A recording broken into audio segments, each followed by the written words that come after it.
எல்லாருக்கும் வணக்கம். நான் Hema Subramanian. Welcome to home cooking Tamil. இன்றைக்கி ஒரு சூப்பரான டிஃபின் காம்போ தான் பார்க்க போகிறீங்க. நம்மளுக்கு தோசையில் எல்லாருக்குமே காமனாக பிடிச்ச ஒரு தோசைன்னா அது மசாலா தோசை தான். ஸோ மசாலா தோசையோட ஒரு சூப்பரான ஒரு சாம்பார். ஸோ வாங்க இந்த பியூட்டிஃபுல்லான டிஃபின் காம்போ எப்படி செய்யறதுன்னு பார்க்கலாம்.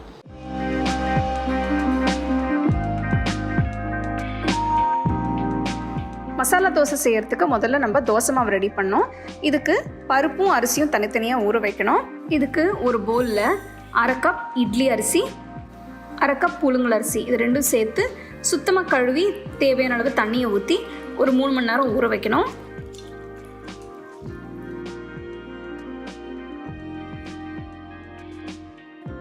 இன்னொரு பவுலில் 1/4 கப் உளுத்தம்பருப்பு, 1/2 டீஸ்பூன் வெந்தயம், 1/2 டீஸ்பூன் கடலைப்பருப்பு, இது போட்டு நல்லா வாஷ் பண்ணிவிட்டு இதில் தேவையான அளவு தண்ணியை ஊற்றி பருப்பையும் ஒரு 3 மணி நேரம் ஊற வைக்கணும்.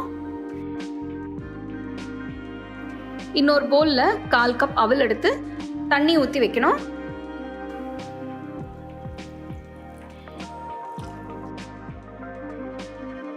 மூணு மணி நேரம் கழித்து பார்த்தோன்னா எல்லாமே நல்லா ஊறி இருக்குது அரிசியும் பருப்பும். இப்போ மாவு அரைக்கலாம். இதுக்கு ஒரு மிக்சர் ஜாரில் முதல்ல ஊற வச்ச அரிசியை போட்டு கொஞ்சமாக தண்ணியை ஊற்றி அரைக்கணும்.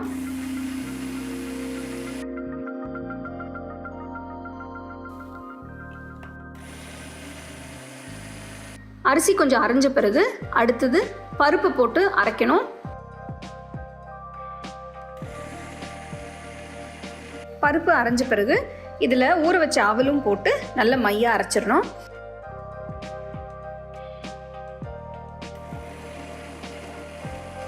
மாவு அரைக்கும் போது தண்ணி கொஞ்சமாக ஊற்றி நல்லா அரைக்கணும்.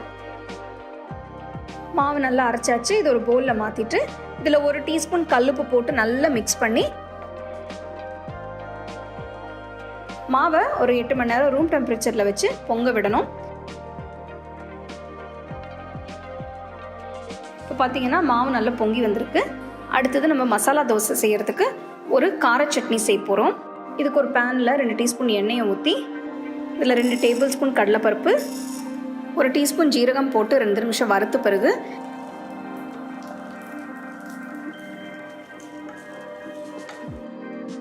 இதில் ஒரு சின்ன வெங்காயம் பொடியாக நறுக்கினது, 6 பூண்டு பல்லு, அடுத்து 15 காஞ்ச மிளகாய், இதெல்லாம் போட்டு நல்லா வதக்கணும். எல்லாம் வதங்கின பிறகு ஸ்டவ் ஆஃப் பண்ணிவிட்டு ஆற விட்டு மிக்சர் ஜாரில் மாற்றிட்டு 1 டீஸ்பூன் உப்பு போட்டு தேவையான அளவு தண்ணியை ஊற்றி நல்ல மையாக அரைச்சிக்கணும்.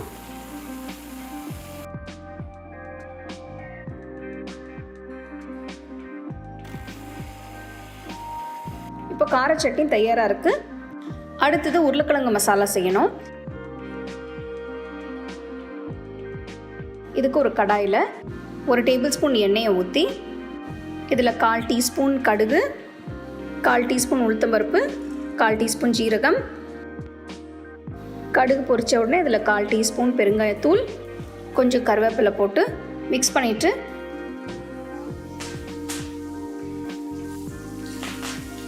அடுத்தது இதில் ஒரு பெரிய வெங்காயம் பொடியாக நறுக்கினது, 2 பச்சை மிளகாய் பொடியாக நறுக்கினது, இது ரெண்டும் போட்டு நல்லா வதக்கணும். வெங்காயம் நல்லா வதங்கின பிறகு இதில் 1/2 டீஸ்பூன் மஞ்சத்தூள், 1 டீஸ்பூன் உப்பு போட்டு நல்லா மிக்ஸ் பண்ண பிறகு இதில் வேக வச்ச உருளைக்கிழங்கு 3, அது தோலை சீவிட்டு சின்ன துண்டுகளாக நறுக்கி போட்டு நல்லா மிக்ஸ் பண்ணிடுங்க. உருளைக்கிழங்கு பெரிய துண்டுகளாக இருந்தால் லைட்டாக மசிச்சுக்கலாம். அப்போ மசாலா உங்களுக்கு நல்லா சாஃப்டாக அருமையாக இருக்கும்.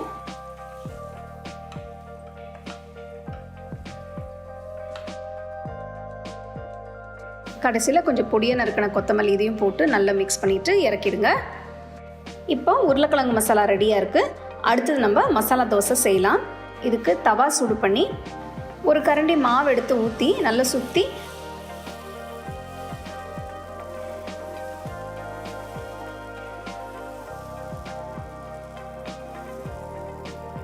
தோசை சுற்றி நான் நெய் ஊற்றிருக்கேன். உங்களுக்கு வேணால் நீங்கள் எண்ணெயை ஊற்றிக்கலாம்.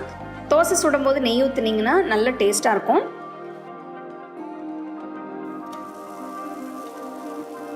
தோசை 2 பக்கமும் நல்லா வெந்த பிறகு உள்பக்கத்தில் கொஞ்சமாக கார சட்னி எடுத்து தோசை முழுசாக தடவணும்.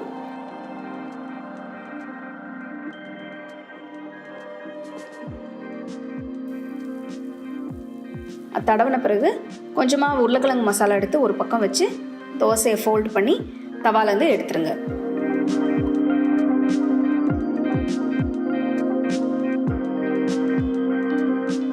ஸோ இந்த மாதிரி தான் நீங்கள் மசாலா தோசை செஞ்சு நல்லா சூடாக சட்னி சாம்பார் வச்சு சர்வ் பண்ணலாம். அருமையான மசாலா தோசை எப்படி செய்யுதுன்னு பார்த்தோம். இது ரொம்ப டேஸ்ட்டாக இருக்கும். கண்டிப்பாக இந்த ரெசிபி நீங்கள் ட்ரை பண்ணி பாருங்கள்.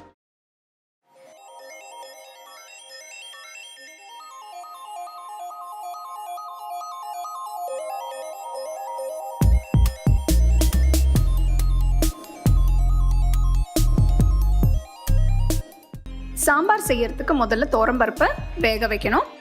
இந்த ரெசிபிக்கு 1/2 கப் துவரம்பருப்பை எடுத்து சுத்தமாக கழுவி வச்சுக்கோங்க. அடுத்து ப்ரெஷர் குக்கரில் தேவையான அளவு தண்ணியை ஊற்றி கழுவி வச்ச துவரம்பருப்பை அதில் போட்டு 1/4 டீஸ்பூன் மஞ்சத்தூள் போட்டு ஃப்ளேம் மீடியமில் வச்சு ஒரு 5-6 விசிலுக்கு பருப்பை வேக வச்சு வைக்கணும்.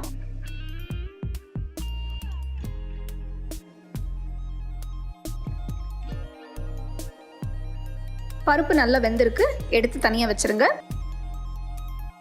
அடுத்தது சாம்பார் பவுடர் செய்யறதுக்கு ஒரு பேனில் 1 டேபிள் ஸ்பூன் கடலைப்பருப்பு, 1 டேபிள் ஸ்பூன் உளுத்தம்பருப்பு போட்டு நல்லா வறுக்கணும்.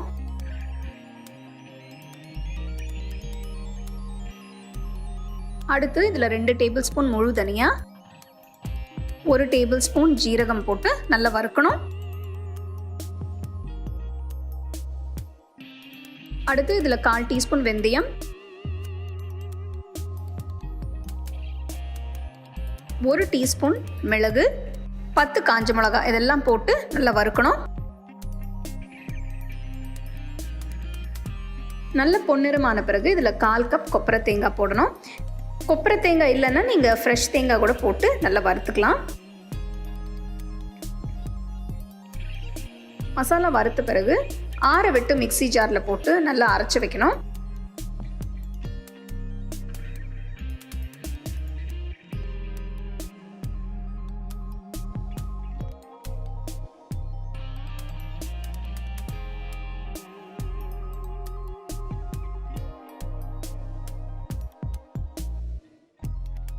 இப்போ பார்த்தீங்கன்னா நம்மளோட சாம்பார் பவுடர் தயாராக இருக்குது.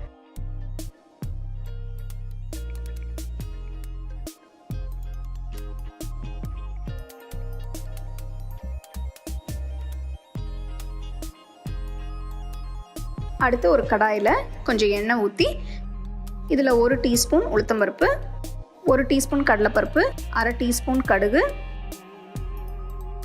பொரிச்ச உடனே இதில் 2 காஞ்ச மிளகாய், 1/4 டீஸ்பூன் பெருங்காயத்தூள், கொஞ்சம் கருவேப்பிலை இதெல்லாம் போட்டு அடுத்து இதில் 20 சின்ன வெங்காயம் போட்டு நல்லா கோல்டன் கலர் வர வரைக்கும் வதக்கணும்.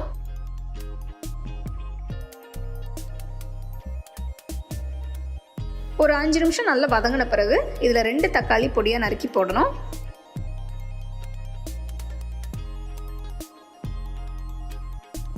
தக்காளி 5 நிமிஷம் வதங்கின பிறகு இதில் 7 சின்ன கத்திரிக்காய் பாதியாக நறுக்கி போட்டிருக்கேன்.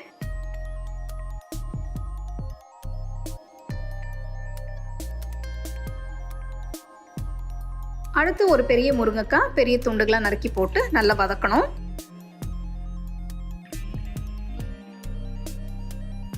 அடுத்து இதில் 1 டீஸ்பூன் கல்லுப்பு, 1/4 டீஸ்பூன் மஞ்சத்தூள் போட்டு நல்லா மிக்ஸ் பண்ணணும்.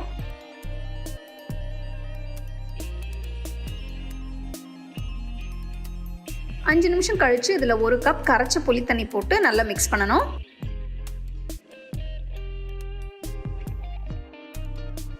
ரெண்டு நிமிஷம் கழிச்சு இதில் 1 கப் தண்ணி ஊற்றி ஒரு 10 நிமிஷம் நல்லா கொதிக்க விடணும்.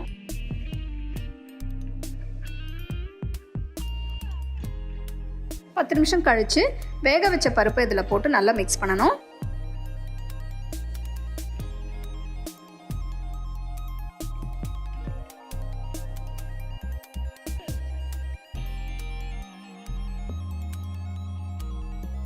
பருப்பு போட்ட பிறகு இன்னொரு 2 கப் தண்ணி ஊற்றி நல்லா மிக்ஸ் பண்ணணும்.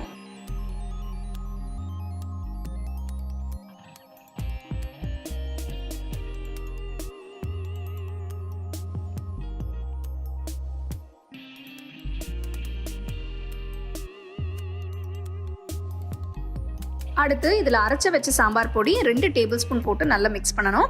உங்களுக்கு சாம்பார் பொடி இன்னும் கொஞ்சம் ஜாஸ்தி தேவைப்பட்டுச்சுன்னா நீங்கள் இன்னும் 1 டேபிள் ஸ்பூன் போட்டுக்கலாம்.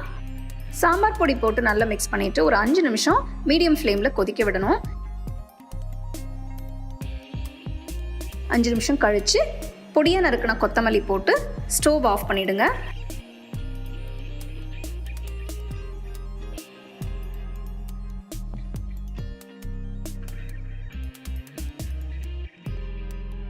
சாம்பார் தயாராக இருக்கு. சூடாக சர்வ் பண்ணுங்க.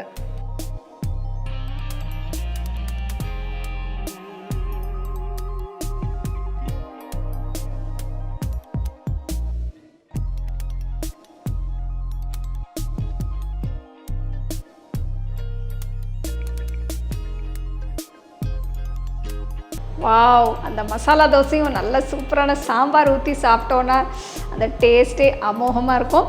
கண்டிப்பாக இந்த ரெண்டுமே நீங்கள் ட்ரை பண்ணி ரசித்து சாப்பிடுங்க.